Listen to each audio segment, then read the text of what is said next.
3,25,000 টাকা বক্তা সিলেট চুরি মাইরা লিয়া গেছে গা। এর লেগে আমি আজকে মনে হয়ে গেছে আমি আর ওয়াশ টস করবো না। এই হুজুর নামক সুতমারানি খানকির ফলার হইলে এই দেশের ধ্বংসের কারণ। হেরা হইছে এই দেশটা নষ্ট করতেছে। এরে এরে নে কই গেছো তুমি বুঝতেছি না কিন্তু।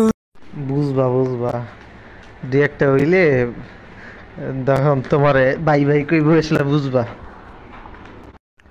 শিবন কি অবস্থা? ঈদ মুবারক।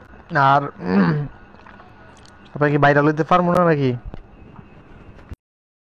ঈদ মুবারক বাবা, কি অবস্থা? আলহামদুলিল্লাহ, আমি খুব ভালো আছি।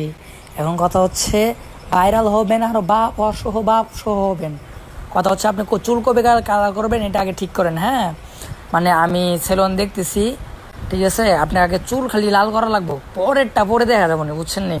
আগে চুলটা কালাবে, আগে ইন্টারভিউ নেই, আগে ইন্টারভিউ লাগবে আগে। এখন আক্তারের ওখান থেকে কাটতে গেলে 5-6 দিন দেরি হয়ে যাবো গা। পরে দেখবেন যে আম হইব না সালা হইব না, বুঝছেন? এই জন্যে আগে দিই খুব তাড়াতাড়ি কিছু একটা করতে হইব। শিবন হবে মনে করি চুলমুল কালার করলে সিরিয়াল ধরবো না, এরকম প্রেম টেম করা যাবে না নাকি? বাবা তুমি শুধু একবার ভক্ত, তুমি কেন মেয়েদের পিছনে ঘুরবা? আসলে একটা ব্যাপার কি, সেটা হচ্ছে যে আপনি ভাইরাল জিনিসটা কাকে বলে এটা এখনো পরিচিত হন নাই তো। এই জন্য আপনার কাছে মনে হয় যে মেয়েরা নক দিবে কিনা। আরে মেয়েরা ন্যাংটা হইয়া থাকবো মিয়া। আপনি এইগুলো নিয়ে চিন্তা করেন কি? আপনি কেরিয়ারের দিকে ফোকাস করেন, মেয়েরা চুদা দিতে আইবো আপনার কাছে। মিয়া বুঝে না কিছু না। এখন শিবন বাবা এখন এই চুলমুল কালার পরে দাওয়াটা পাবনি পাবলিকে কি নিব টিব? বাবা আপনার এই জন্যই সিস্টেমে কাজ করতে হবে। এই জন্য তো আপনাকে বলছি যে সিস্টেমে, যেমন আসাদ নূরকে দোষ দিবেন আপনি, তারপরে হচ্ছে বড় বড় নাস্তিক যারা তাদেরকে দোষ দিবেন যে তিনাদের সাথে আমি মিশেছিলাম, এই জন্য হচ্ছে আমি এরকম হয়ে গিয়েছি। হ্যাঁ, এটা প্রথম প্রথম বলা যাবে না। প্রথম প্রথম আমার মন স্বাধীন, আমি আল্লাহ রাসূলকেও গালি দেই নাই, আমি কোরআনের বিরুদ্ধেও কথা বলি নাই। আমার মনে চাইছে যে আমি ওখানে থাকবো, আমি টিকটকও করি না, আমি কোনো ভিডিও করি না, আমি কোনো কিছুই করি না। হ্যাঁ, আমার মন চাইছে আমি মনের মতো থাকি। এখানে কারো যদি প্রবলেম হয় তাহলে তো আমার করার কিছুই নেই। লা ইকরাহা ফিদ্দিন, যার ধর্ম মানে কেন মানে এটা অর্থ তার করবে না, বুঝছেন? কথা হচ্ছে যে আমি আমার মতো থাকি, আমি কাউকে ডিস্টার্বও করি না, আমি কাউকে বলিও না তুমি নামাজ পড়ো না, আমি কখনো কাউকে বলিও না এটা হারাম ওটা হারাম। আমি আমার মতো থাকি, আমার ভালো লাগে এই জন্য থাকি।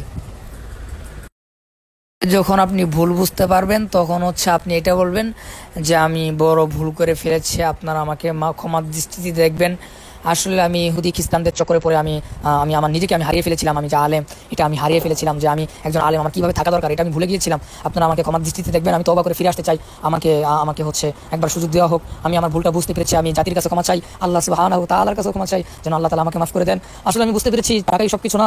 আমি বুঝতে পেরেছি যে আমার আখিরাতকে গুছাইতে হবে। এই দুনিয়াটা পরীক্ষার একটা হল, আমি দুনিয়াতে কিছু না করতে পারি তাহলে আখিরাতে আমি কি জবাব দিব? এইগুলা বইলে তারপর মানুষের ইমোশন কাটতে হইব, বুঝছেন নি? আরে আমি কম যে আমার 3,25,000 টাকা বক্তা সিলেট চুরি মাইরা লিয়া গেছে গা। এর লেগে আমি আজকে মনে হয়ে গেছে আমি আর ওয়াশ টস করবো না। এই হুজুর নামক সুতমারানি খানকির ফলার হইলে এই দেশের ধ্বংসের কারণ। হেরা হইছে এই দেশটা নষ্ট করতেছে।